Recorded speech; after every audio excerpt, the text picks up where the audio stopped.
Hello, this is Christy from Returning to Roots, and today we're going to walk you through starting plants from seed indoors. We grew commercially for several years, and the only cost-effective way we could do that was to start our own plants. So today we'll be walking you through that process. We just use standard size gardening trays. We broadcast the seed in those, and then once they germinate, we give them a few weeks to grow. From there, we'll put them into individual transplant cups, and we'll give them a few more weeks. We'll take them down to our high tunnel once it's warm enough, and we'll let them harden down there, and once the ground is warm enough outside, we'll move them out there. So today we're going to be growing tomato seeds, and every year the two varieties we usually grow are Red Curse and Bromas. I do a lot of canning, and so those two varieties work really well for my canning needs. So we're going to start with that. What you're going to need to begin with are, or what we use to begin with, if you want to use our methods, we use just regular standard sized seed trays, and they're about 11 by 21 inches wide. They have a depth of about 2 to 2.5 inches. So we'll take some of those, and we use potting soil to start our plants. I know a lot of people may not use potting soil. They may use a seed starting mix. We start a lot of plants, so we've never had any issues with just using plain potting soil. So the first thing you're going to do is fill your trays with, like I said, we just use plain potting soil. So we'll fill our trays with potting soil, making sure we put quite a bit in. We'll fill it pretty close to the top. You're going to want those roots to be able to have enough soil that they're going to be fed. So with that, I'm going to take you to Andrew, and he's going to continue on from here and explain how he does it.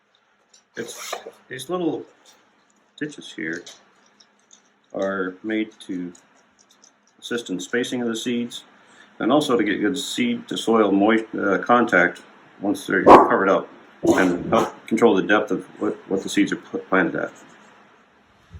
Here we have Rucker tomato seeds, and we're planting them spaced about every inch in this tray.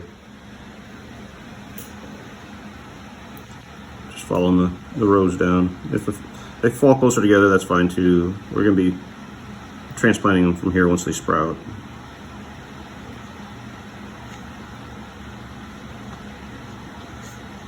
I just try to make sure they're at least every inch apart.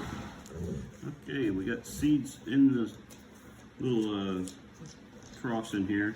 We'll just put a little dirt over the top to make sure that they are covered with soil.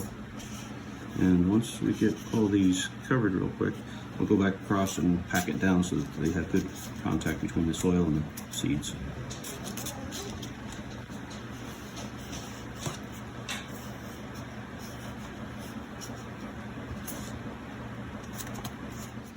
Okay, for watering, the initial watering of the tray, I usually use 1 pitcher per tray, and the idea is to keep from splattering the dirt all over. The water is as hot as it'll come out of the our water heater puts out at the faucet, and that helps the seeds to swell and start break down the coating on the outside of the seeds. And then the pattern I use is just around the outside, and then once I get around the whole outside, I go back and forth through the middle to get everything wet, let it soak it up.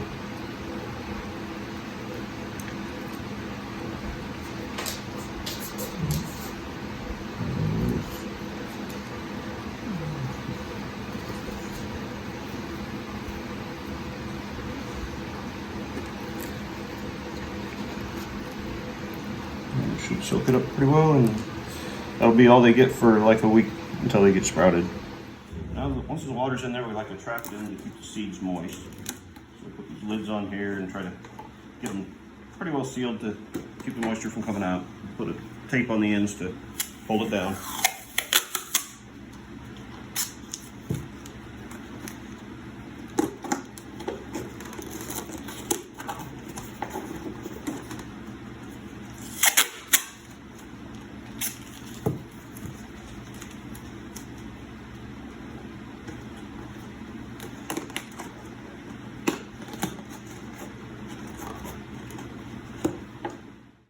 Okay, so that wraps up today's planting. He will take those trays that he started today, and he'll put them in one of our plant stands.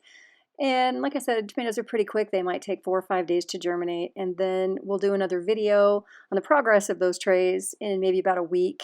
And we'll just do a series of videos that walk you through the whole process from starting them in the house until they go on the ground. So again, thanks for taking the time to watch this.